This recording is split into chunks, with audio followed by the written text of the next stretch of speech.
We'll take you overseas now because Donald Trump is back on the speaking circuit, and in his sights are the Republicans he thinks wronged him. But what does this mean for rank-and-file Republicans already staring down the midterm elections? Sky News Washington correspondent Annelise Nielsen is in Dallas speaking to those gearing up for the next big race.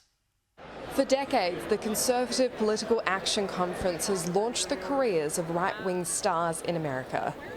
But it's offices like this that actually get people into office. This is the Dallas GOP.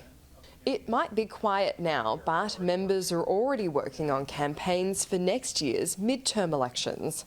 And they insist the divisions in Washington aren't playing out here. No. People say that. They like to say that we're totally divided after this last election. That is not true.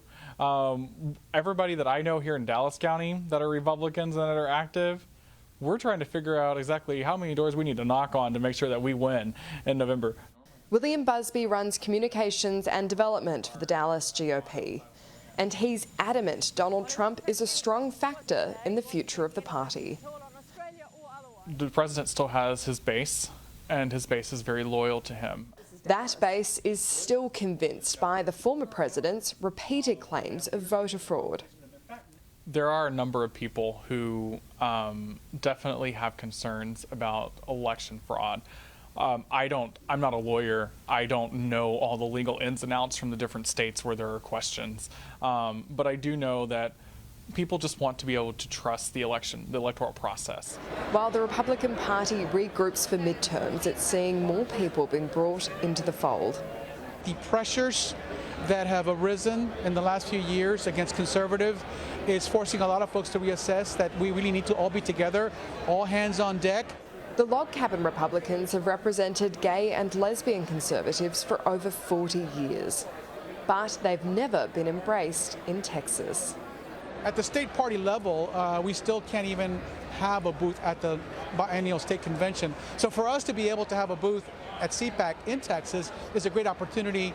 Donald Trump's speaking tour is forcing a reckoning within the Republican Party about what his legacy will be as he campaigns against fellow Republicans who he says wronged him, as well as continues to push claims of election fraud.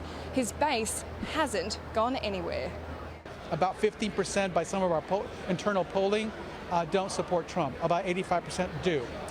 So I would say that Trump is going to be a factor. I hesitate to say just how much of a factor, but I don't think that we can ignore Trump. However, I don't think that means that he's going to be the center of it either. That's the balance they'll need to strike until the party members decide who they'll rally around for 2024. Annelise Nielsen, Sky News in Dallas, Texas.